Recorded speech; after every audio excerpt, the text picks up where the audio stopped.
नमस्कार श्रोते हो, दीपक रेगे कथाकथन चॅनलवर तुम्हा सगळ्यांचं मनापासून स्वागत. मित्रांनो, तुम्ही ऐकताय पोपटराव भसे यांची शांती पब्लिकेशन्सनं प्रकाशित केलेली कादंबरी जोडीदार आणि आज भाग 3. माई उभ्या नांदगावची माई होती. आईप्रमाणे सगळ्या गावाची ती आदरस्थान होती. पैसा होता, ऐश्वर्य होतं, पण कधी उतली नाही का मातली नाही. स्वार्थी, ढोंगी, मतलबी वगळता कुणाच्या डोळ्यातली ती कुसळ बनली नाही. गोरगरिबांसाठी, आल्या गेल्यांसाठी तिचा हात अन्नपूर्णेचा होता. रंजल्या गांजल्यांची ती आधार होती. त्यामुळेच अनेकांच्या डोळ्यांना धारा लागल्या होत्या. माणसाची खरी किंमत माणूस गेल्यानंतर कळते, हेच खरं. आम्ही दोघी बहिणी दिवाणखान्यात जाऊन बसलो. आमचा शक्तिपात झाला होता. माईच्या अगणित आठवणी डोळ्यावाटे पाझरत होत्या. बायांनी आमच्या भोवती कोंडाळं केलं होतं. काही सांत्वन करत होत्या, काही माईचे गोडवे गात होत्या, तर काही अश्रू ढाळत होत्या.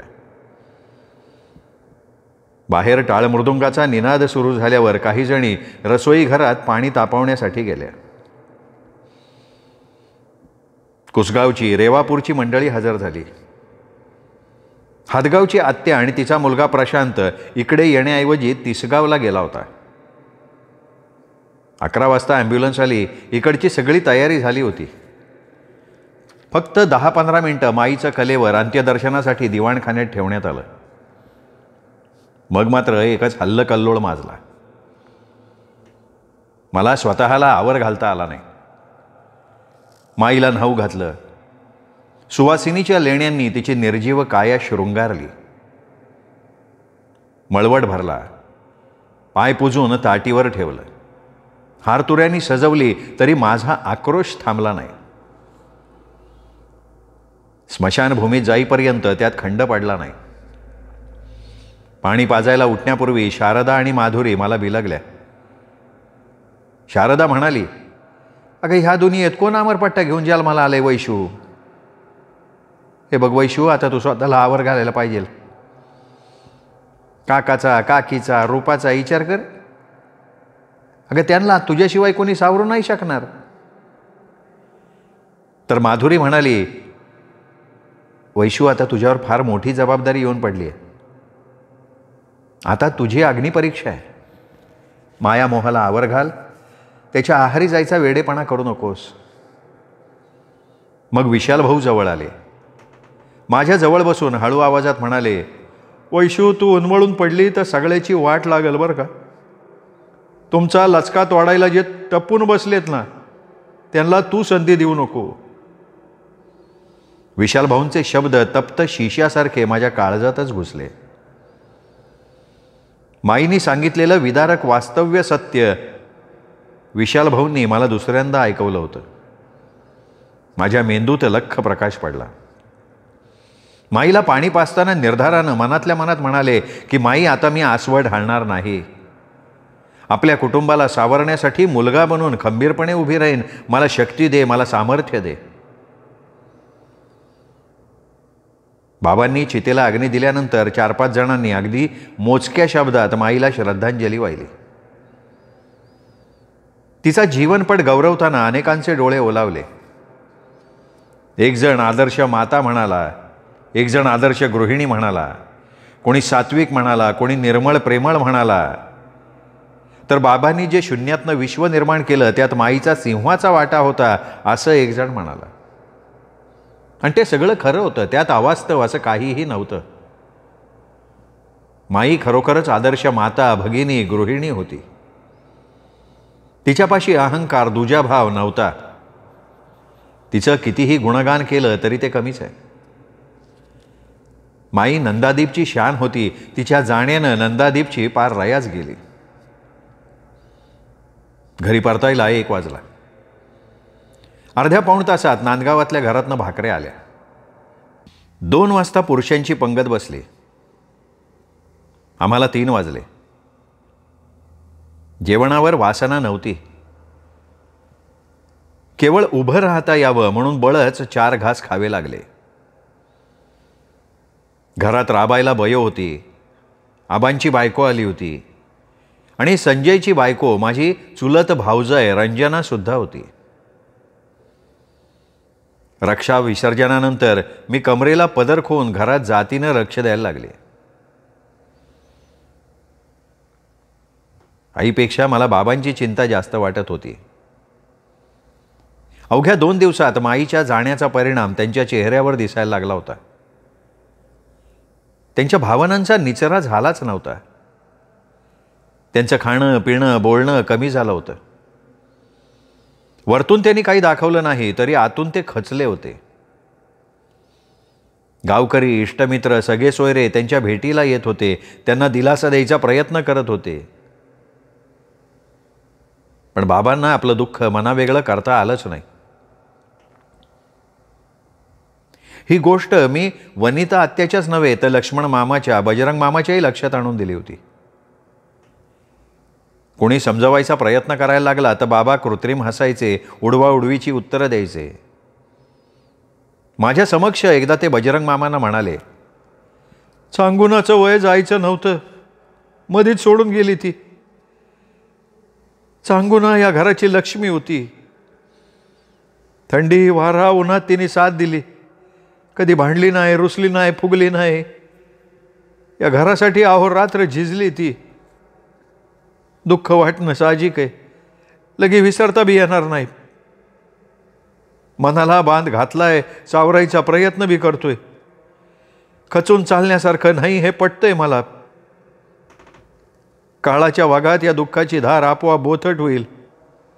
आता हे एवढे व्याप वाढवून ठेवले, हे सांभाळायला माझ्याशिवाय दुसरं कोण आहे? तुम्ही मंडळी उगा चिंता करताय. हे व्याप सांभाळायला मी आहे बाबा. आजपर्यंत थोडी धावपळ केलीत का तुम्ही? रात्रीचा दिवस केला, तहान भूक जाणली नाहीत, राब राबलात, आमच्यासाठी केलं ना हे सगळं. मग आम्ही काय नुसतं आयत्या पिठावर रेघा मारत बसायचं? कबूल आहे, रूपा लहान आहे, पण आता मी लहान नाही ना. आणि बाबा तुमच्यावरचा ताण आता तुमच्या प्रकृतीला मानवणार नाही. अगं बाहेरच्या जगाची तुला कल्पना नाही पोरी. गुंडांनी मावाल्यांनी धुमाकूळ घातलाय, अनाचार वाढत चाललाय, कटकारस्थानांना ऊत आलाय. अगं लाडाकोडात वाढलेल्या तुझ्यासारख्या सुकुमार पोरीचं हे काम नाही असं नाही म्हणत मी, पण मग बाबा मी मुलगी आहे म्हणून तुम्ही मला नाही ग पोरी नाही. तू सुकुमार असली ना तरी मना नकन खरेस. माई म्हणाली ना त्याप्रमाणे मी तुला माझा मुलगाच समजतोय. कारभार इथून पुढं तुलाच सांभाळायचा आहे, पण तू अजून परिपक्व नाही पोरी. माईच्या निधनानंतर 5-6 दिवसात बहुतेक सगळे आम्हाला भेटून गेले होते. अपवाद फक्त मधुभाऊंचा होता. आनंदा मामा, कमळा मामी रोज संध्याकाळी न विसरता भाकरी घेऊन येत होते. मधुभाऊ का आले नाहीत म्हणून त्यांना विचारावंसं वाटलं होतं, पण नाही विचारलं, कारण तो उथळपणा वाटला असता बरं दिसलं नसतं. नानी 24 तास आईजवळ बसून होती.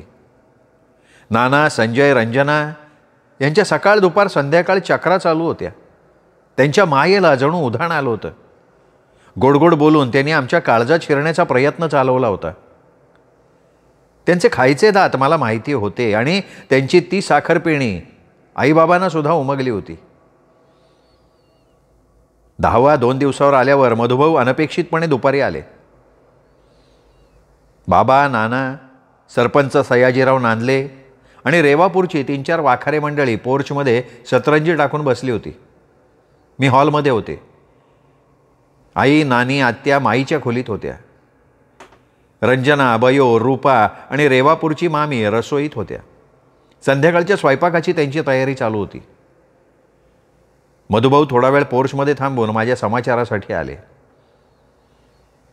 माझ्या जवळच्या फोमच्या खुर्चीत बसायची मी त्यांना खूण केली. ते खुर्चीत टेकताच मी त्यांना खोचकपणे विचारलं, आज कशी काय सवड मिळाली? नाही आलो. का बरं? कारण तुला माहिती आहे, असल्या थातूरमातूर कारणांना भीक घालण्या इतपत मधुभाऊ लेसेपेचे आहेत का? मी शांतपणे प्रश्न केला. हे बघ वैशू, मी साधा गरीब सरळ मार्गी, कोणाचा आणखीन जळफळाट व्हायला नको म्हणून मी नाही आलो. अहो जळफळाट झाला तरी काही फरक पडणार नाही आहे. फरक तुम्हाला पडणार नाही आहे वैशू, फरक मला पडणार आहे. गेले 8-9 महिने मी त्याचे चटके सहन करतोय.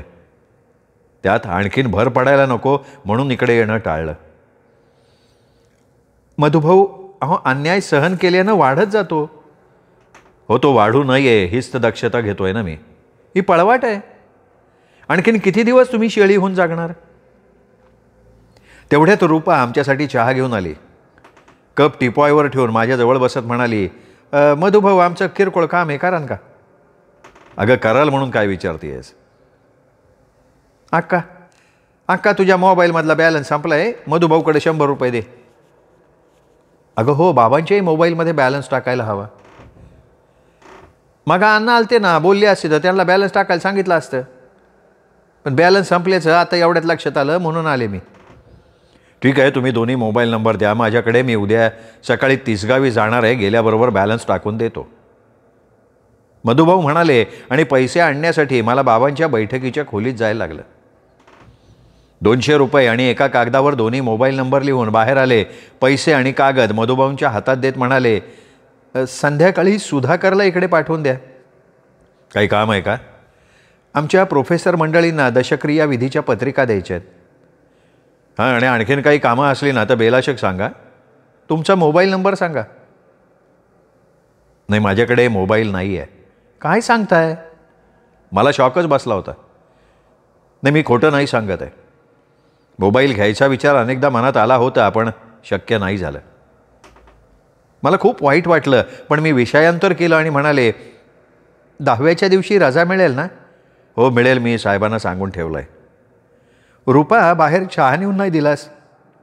अगं बाई खरंच की, असं म्हणत ती झटकन उठली. मीही निघतो आता. मधुभाऊ म्हणाले, का घाई आहे. नाही घाई नाही, पण एका फर्मचा अकाउंट लायला घेतलं आहे, 15 तारखेपर्यंत पूर्ण करून द्यायचं आहे. आमची अकाउंट्स तपासून द्याल. हो देईन की. माईच्या आजारपणामुळे ना गेले 4-5 महिने आमच्या अकाउंटकडे बाबांचं दुर्लक्ष झालं असेल. कशावरनं म्हणतेस. नाही, माझा अंदाज आहे हा. फसवणारे पावलोपावली आहेत असं परवा बाबा म्हणाले. त्यांना कोणाचा तरी संशय आलेला असावा. रूपाऐवजी चहा घेऊन रंजना वहिनी बाहेर आली. मधुभाऊंच्याकडे तिरप्या नजरेनं बघत पोर्चकडे निघून गेली. माझ्या नजरेतनं अर्थात ती गोष्ट सुटली नाही. ठीक आहे, तुमच्या सवडीनुसार मला कधीही निरोप द्या. 2 दिवस मी तुमच्या ऑफिसात डांब बसून राहीन. चालेल की, कळवीन मी तुम्हाला. मधुभाऊ गेल्यानंतर चहाचे रिकामे कप घेऊन रंजना वहिनी आत आली. माझ्याजवळ थांबून म्हणली, ते मधुभाऊ काही पैसे मागायला आलते का वंस. नाही, त्यांच्या हातात पैसे दिसले म्हणून विचारला. काय भया, लाज शरम कशी वाटत नाही त्यांना. वेळ काळाचं काय भान आहे का नाही म्हणते मी. कसं आहे ना वहिनी, तृतीयपंथी लोकांना लाज शरम बाळगून चालत नाही. काय बोलताय वंस तुम्ही. वहिनी खरं तेच सांगते मी. तुला खोटं वाटत असेल ना तर संजय दादाला जाऊन विचार ना. तोच तर मधुभाऊंना तपासण्यासाठी तिसगावातल्या एका तज्ज्ञ डॉक्टरकडे घेऊन गेला होता. मी शांतपणे तिच्याकडे रोखून बघत म्हणाले. मग रंजना वहिनी माझ्याजवळ क्षणभर सुद्धा थांबली नाही. चांगली खरडपट्टी काढली असती, पण गोरीमोरी होऊन ती ताबडतोब रसोईकडे गेली. त्यानंतर 8-10 मिनिटांनी आत्याचा मुलगा प्रशांत आला. शेतीशास्त्राची पदवी संपादन केलेला, शेतीची आवड असलेला. बसा दाजी, 2 दिवस कुठे गायब झाला होतात. तर गायब व्हायला सवड आहे कोणाला. खोटं बोलू नका तुम्ही. मला रात्री माधुरीचा फोन आला होता. मी मुद्दाम त्यांना म्हणाले. माईच्या 13व्याचा विधी पार पडल्यानंतर दुसऱ्या दिवसापासून बाबांनी आपल्या नित्याच्या कामांना सुरुवात केली. आम्ही दोघी बहिणींनी मात्र आणखीन 3-4 दिवस मध्यंतरी जाऊ दिले. सकाळी 11 वाजेपर्यंत कॉलेज, नंतर गुरुवार वगळता तासभर कापड दुकान आणि मग घर. दुपारच्या जेवणानंतर तास 1.5 तास विश्रांती, मग 4 ते 6 वाजेपर्यंत ऑफिस आणि पुन्हा घर. जेवण, अभ्यास आणि मग झोप असा मी माझा चाकोरीबद्ध कार्यक्रम चालू केला. दिनक्रमच माझा तो. गुरुवारचा तिसगावचा आठवडे बाजार असल्यामुळे कॉलेज सुटल्यापासून संध्याकाळी 7 वाजेपर्यंत कापड दुकानात थांबण्याचा आणि रविवारी तास 2 तास शेतातही कामं बघायला जायचा मी निर्णय घेतला. BAच्या शेवटच्या वर्षाला होते मी.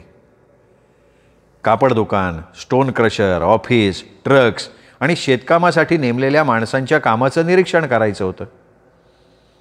माझ्याकडे 4 चाकी असल्यामुळे त्रास व्हायचा प्रश्न नव्हता. हे सगळं रुटीन अंगवळणी पडेपर्यंत थोडी दगदग जाणवली, पण माझा निर्धार पक्का होता.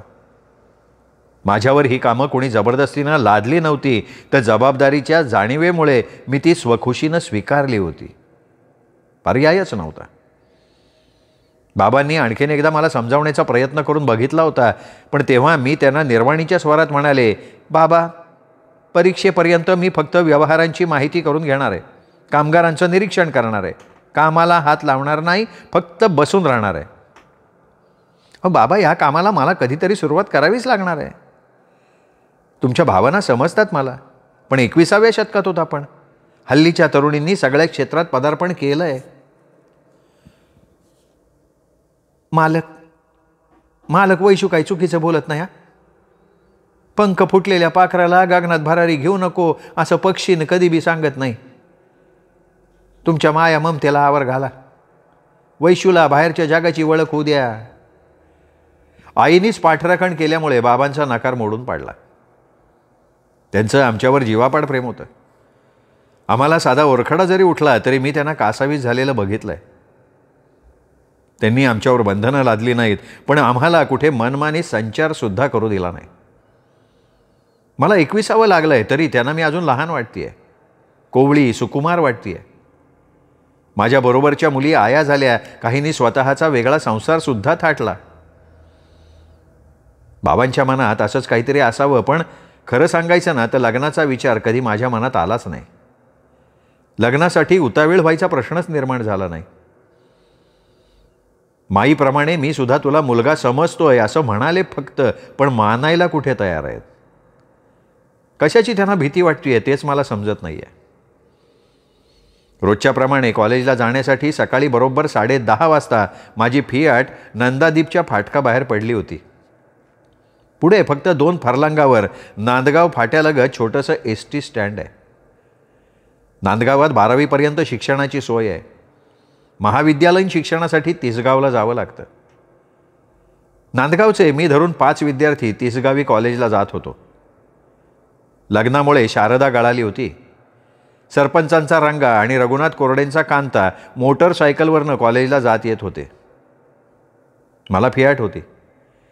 राहता राहिला मधुभाऊंचा धाकटा भाऊ सुधाकर. तो कधी सायकलवरून तर कधी STनं जाऊन येऊन करत होता.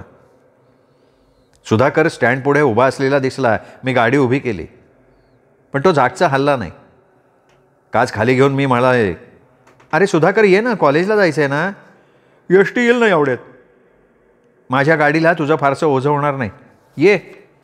मी आग्रह केला, त्याला नकार देता नाही आला. जवळ येऊन मागचा दरवाजा उघडायला लागला म्हणून म्हणाले, का रे, पुढे बसायची लाज वाटते का? मला ना तुझ्या गाडीतच बसायची लाज वाटते. नखरे करू नको, पुढे येऊन बैस. अगं, जाणं येणं रोजचं आहे वैशू. फुकटात प्रवास करण्यासाठी कोणाला त्रास द्यायचा नाही हे घरच्यांचं सांगणं आहे. गाडीत बसल्यावर सुधाकरचा आचरत म्हणाला, मामा मामी नाही सांगणार, मधुभाऊंनी सांगितलेलं असणार. तू अति शहाणा आणि तुझा मधुभाऊ 1.5 शहाणा. इथेच तुमच्या शहाणपणाने मार खाल्लाय. अरे, मी काय तुझ्यावर फार मोठे उपकार करत नाही आहे. ही मेहरबानीसुद्धा नाही आहे, साधी माणुसकी आहे ही. तुला न पाहिल्यासारखं करून निघून गेले असते तर मनात काय म्हणाला असतास? हिला श्रीमंतीची धुंदी चढली आहे, ही गर्विष्ठ झाली आहे, अहंकारी झाली आहे. पोटाला चिमटे बसले असते तर समजलं असतं. खरं आहे का नाही? काहीतरी काय बोलती तू? हे बघ, गरिबी श्रीमंती हा ज्याच्या त्याच्या नशिबाचा भाग आहे. दुसऱ्याचा हेवा वाटून नाही तर मत्सर करून माणसाला स्वतःचं नशीब नाही ना बदलता येत. तू निघून गेली असती ना तरी मला काय वाटलं नसतं. मी STने येणारच होतो ना. पण आज कसं काय एवढा उशीर झाला तुला? रोज सायकलने जातो, आज सायकल हातात घेतली बघतो तर काय मागच्या चाकातली हवा गायब. BSc झाल्यानंतर काय करणार? माझा BEd करायचा विचार आहे. प्रवेश मिळण्याच्या हातात आहे, नाही मिळालं तर नोकरी शोधायची, बाहेरनं MSc करायची. मग मधुभाऊ झालेत परमनंट? नाही, आणि होण्याची शाश्वती पण नाही. त्यांचे दुसरीकडे प्रयत्न चालू आहेत. अरे, त्याच्यासाठी वशिला लागतो, पैसा लागतो. हातगाव फाटा पास केला होता. तिसगाव 3-4 किलोमीटरवर आलं होतं म्हणून मी जास्त चौकशी केली नाही. एखाद्याच्या खाजगी जीवनात डोकावणं बरं नाही म्हणून तोंडाला लगाम घालून टाकला. मी बोलायची बंद झाल्यावर त्यांनी तोंड उघडलं. वैशू, परीक्षा झाल्यावर काकांच्या ओळखीने मला एकदा 3-4 महिन्यासाठी जॉब मिळू शकेल का? एखादा पार्ट टाईम भेटला तरी चालेल. बघू रे, परीक्षेला अजून 3 महिने आहेत. लय मेहरबानी होईल वैशू. सुधाकर, मला लाचार माणसं आवडत नाहीत बरं का. माणसांनी अहंकारी असू नये पण स्वाभिमानी नक्कीच असावं. तू चांगल्या गुणांनी पदवीधर होणार आहेस का म्हणून लाचार व्हायचं? स्वाभिमान गहाण नाही ठेवायचा रे. सुधाकरने चमकून माझ्याकडे बघितलं म्हणून मी पुढे म्हणाले, माणसाच्या नजरेत वागण्या बोलण्यात आत्मविश्वास असावा सुधाकर. नशिबावर अवलंबून असणारी माणसं जीवनात कधीही यशस्वी होत नाहीत. लोकांनी नामर्द म्हटलं म्हणून आपण पण तसंच वागायचं का? सुधाकर गप्प झाला. मला हसायला आलं. मी स्मित करत म्हणाले, कुठून हिच्या गाडीत बसलो असं वाटत नाही आहे ना? नाही नाही वैशू, नाही. अगं, तुझ्या बाणेदार परखड विचारांनी भारावून गेलोय मी. लाचारी, स्वाभिमान, आत्मविश्वास या तुझ्या शब्दांनी मला नवसंजीवनी प्रदान केली. लय मोठा खजिना सापडल्यागत वाटते. सुधाकर, अरे आपल्यामध्ये किती शक्ती आहे, किती सामर्थ्य आहे याची आपल्यालाच माहिती नसते. ज्याला ज्ञान होतं ना तो गौरीशंकर गाडतो, चंद्रावर जातो, अर्जुन होऊन महाभारतातलं युद्धही जिंकतो. कॉलेज आलं. गाडीतनं उतरताना सुधाकर म्हणाला, वैशू, तुझा अभ्यास, निरीक्षण शक्ती लय दांडगी. तू बोलत राहावी. कॉलेज आणखीन 15-20 मिनटं येऊच नाही असं वाटत होतं. आभार नाही मानणार, धन्यवाद देतो. निर्वाणीचा गुरुमंत्र दिला म्हणून. आणि हो, ज्या दिवशी सायकल नसेल ना त्या दिवशी मी असेन, लक्षात ठेव. वैशू, तू काकांची पोरगी आहे हे आज खऱ्या अर्थाने पटलं बरं का मला. जानेवारी संपायला 2 दिवस बाकी होते. रविवार असल्यामुळे मी घरी होते. आई आणि आम्ही दोघी बहिणी दिवाणखान्यात बसलो होतो. रोज रात्री 8-8:30 वाजता घरी येणारे बाबा त्या दिवशी संध्याकाळी 6 वाजताच घरी परत आले. त्यांना बघून आम्हाला अतिशय आश्चर्य वाटलं. बाबा हळूहळू आत असे खुर्चीवर बसल्या बसल्या म्हणाले, वैशू, पातेल्यात थोडं पाणी गरम करायला ठेव. आणि कपाटात एखादी अंगदुखी थांबायची गोळी असली तर बघ बाबा. आई झटकन उठली, बाबांच्या जवळ गेली. त्यांच्या म्लान वदनाकडे बघत काळजीच्या सुरात म्हणली, अहो काय होतंय काय तुम्हाला? अगं, पायांना गोळे आले, अंग ठणकते, अशक्तपणा पण लय जाणवतोय. मग येताना दवाखान्यात नाही जायचं वय? अगं, घाबरून जाण्यासारखा काय प्रकार नाही हा. एखादी गोळी घेतली ना 15-20 मिनिटात बरं वाटायला लागेल मला. बयो, आणखीन किती दिवस अंगावर दुखणं काढणार हो तुम्ही? मी काहीच बोलले नाही, रसोईकडे गेले. बयोला पाणी तापवायला सांगितलं.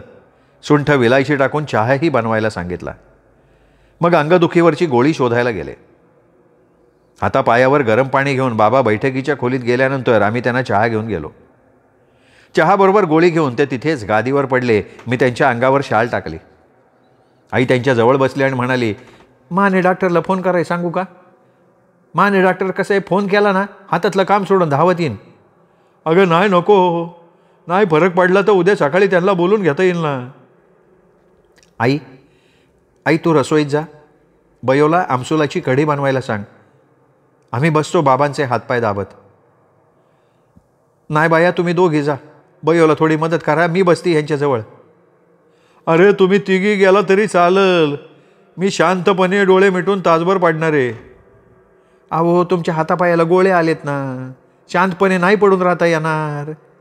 जागची न हालता आई म्हणाली, गोळी घेतली की. या असल्या घरगुती गोळ्या खाऊन खाऊन तुमचा आजार वाढलाय. हो, गोळ्या घरगुती असतात का उमाबाई? बाबांनी किंचित हसत छान विनोद केला. हसण्यावारी नेऊ नका हो. तुमचं बोलणं खाणं पिणं कमी झालंय. सतत आपल्याच विचारात मग्न असतंय. अर्ध्या रातीपर्यंत झोपत नाही तुम्ही. सारखं कुशी बदलत तळमळत असता. जे काय खुपतंय दुखतंय सांगत पण नाही तुम्ही. अगं हो, मग किती वेळा सांगितलं तुला. मुली काय लोकाचे आहेत का? त्यांना पण समजू दे की. हे बघा पोरीनो, माईचं जाणं यांनी फार मानाला लावून घेतलंय. सारखं कुढत कुजत राहून यांना होता होईल तेवढ्या लवकर माईच्या भेटीला जायचे. माझं कपाळ उजाड करून तुम्हाला उघड्यावर टाकून जायची यांना लय घाई झाली. अगं ह्यांचं आपल्यावरचं प्रेम लय बेगडी आहे, वरवरचं आहे, दाखवण्यापुरतं आहे. जावा जावा जावा तुम्ही, कोशाल जावा. तुमचा कोण धनी आहे, कोणी अडवलं आहे तुम्हाला, जावा तुम्ही. अश्रू ढाळत आई म्हणाली, आम्हालाही आमच्या आसवांना आवर घालता आला नाही. आम्हा तिघींना रडताना बघून बाबा उठून बसले, कपाळाला हात लावून म्हणाले, अरे उमादेवी, पाय कुठे बाबा तुमचे? त्याची धूळ अंगारा म्हणून कपाळाला लावायची मला. बाबा, आई काही चुकीचं बोललेले नाही. अगं ती तुमच्या मनात भलतं सलतं भरवती. तासभर शांतपणे पडील म्हणलो मी. जाऊ दे, काय करजा, लगे माने डॉक्टरला बोलून घे. माने डॉक्टरला बोलून घे लगी. त्याच्याशिवाय तुमच्या आईच्या आत्म्याला शांती नाही मिळणार, चैन नाही पडणार. अहो मालक, तुम्ही आमचे सर्वस्व आहे. तुम्ही धडेखडे असला तर आमच्या जीवाला सुख. आजपर्यंत लय आटापिटा केला तुम्ही. मी तुम्हाला कधी कशासाठी मोडता घातलाय का? सुखा समाधानासाठी सगळं मिळवलंय ना आपण हे. आणि तेच मिळत नसेल तर काय करणार ह्या धंदौलतीला घेऊन? पोरीनो, तुमची आई लोण्यासारखी होती, आज वाटती वाघीण झाल्यासारखी. आजच्यासारखी खडसावून आधीच बोलली असती तर लय झाला हो तुमचं सालसूतपणा. वैशू, डॉक्टरला फोन कर, माझ्यासमोर कर आत्ता. बाबा तुम्ही पडा, तुमचा आजारपण वाढायला नको आहे. एक सांगायचं राहून गेलं. आई सांगणार होती, तिच्याऐवजी मी सांगते. काल माई आईच्या स्वप्नात आली होती. शनिवार होता काल. म्हणाली, आपल्या मालकांच्या मागे शनीची पीडा लागली आहे, त्यांना शनिवारचा उपवास करायला सांगा. शनिवारी घराबाहेर पडू देऊ नका. आणि मंगळवारऐवजी शनिवारी कापडाचं दुकान बंद ठेवा. काय सांगते उमा? खरंच सांगू ना, तुझ्या स्वप्नात आलती? वय मालक, मग दिवाणखान्यात पोरींला मी हेच स्वप्न सांगत होते. 8 वाजता माने डॉक्टर आले. बाबांना पडल्या पडल्या डोळा लागला होता. आई त्यांच्याजवळ बसून होती. रूपा दिवाणखान्यात TV समोर बसली होती. बयो स्वयंपाक उरकून गेल्यामुळे माझं आत बाहेर चालू होतं. डॉक्टरांना आलेलं बघून मला आनंद झाला. सुहास्य वदनानं मी त्यांचं स्वागत केलं. आत आल्याबरोबर त्यांनी विचारलं, कुठे आहे शेडजी? आहेत की बैठकीच्या खोलीत. त्यांना घेऊन मी बैठकीच्या खोलीत गेले. बैठकीवर बसत आईकडे बघत ते म्हणाले, शेडजींना झोप लागलेली दिसतीये. हां, आताच निघता डोळा लागला, उठवायला काय हरकत नाही. असं म्हणून आई बाबांना हलवत म्हणाली, ओटा, डॉक्टर आलेत. बाबा उठून बसले. ते घामानं डबडबले होते. आम्ही त्यांचा घाम पुसून काढला. मग डॉक्टरांनी तपासणी चालू केली. BP, जीभ, नाडी, सांधे चेक केल्यानंतर म्हणाले, रक्त आणि लघवी तपासायला हवी. हृदयाचा कार्डिओग्राम काढून घ्या. जड अन्न खायला देऊ नका. दूध, पालेभाज्या, कडधान्य आणि फळं रोजच्या आहारात असायलाच पाहिजेत. आणि सगळ्यात महत्त्वाची गोष्ट म्हणजे आठवड्यातनं 1 दिवस सक्तीची विश्रांती घ्यायलाच पाहिजे. डॉक्टरांनी 1 इंजेक्शन आणि 3 दिवसांच्या 2 वेळच्या गोळ्यांच्या पुड्या दिल्या बांधून. रक्तलघवीचा रिपोर्ट आल्यानंतर गोळ्यांचा 15 दिवसाचा कोर्स देऊ म्हणाले. रूपा चहा घेऊन आली. चहा झाल्यावर मी म्हणाले, जेवून जाते ना डॉक्टर? कधी नव्हतं योग आलाय. नाही वैशू, अगं तुझा फोन आल्यानंतर डिलिव्हरीची एक केस आली आहे, जायला पाहिजे मला. तुमची फी? मी खाजगी प्रॅक्टिस करत नाही वैशू. तुम्ही इथपर्यंत यायचे कष्ट जे घेतले डॉक्टर. वैशू, सगळ्या गोष्टी पैशात मोजायच्या नसतात. तुम्ही मंडळी आमचे आश्रयदाते आहात. दवाखान्याच्या सोयीसुविधांसाठी सढळ हाताने मदत करता तुम्ही, म्हणून तुमच्याकडनं फी घ्यायचं पाप मी करणार नाही. डॉक्टरांना निरोप द्यायला मी फाटकापर्यंत गेले. वाटेत ते म्हणाले, शेडजी टेन्शनमुक्त व्हायला पाहिजेत. काळजी करण्यासारखं वाटते का काही डॉक्टर? वाटत नाही, पण एक शंका आली आहे, निरसन करून घ्यायला हवं. कुठली शंका आली आहे डॉक्टर काका? हृदयविकाराची. माने डॉक्टरांनी बाबांच्या हृदयविकाराची शंका बोलून दाखवल्यामुळे अंथरुणावर अंग टाकेपर्यंत माझं काळीज धडधडत होतं. मित्रहो, जोडीदार या कादंबरीचा 3रा भाग इथेच संपला. 4था भाग उद्या. तोपर्यंत नमस्कार मित्रहो.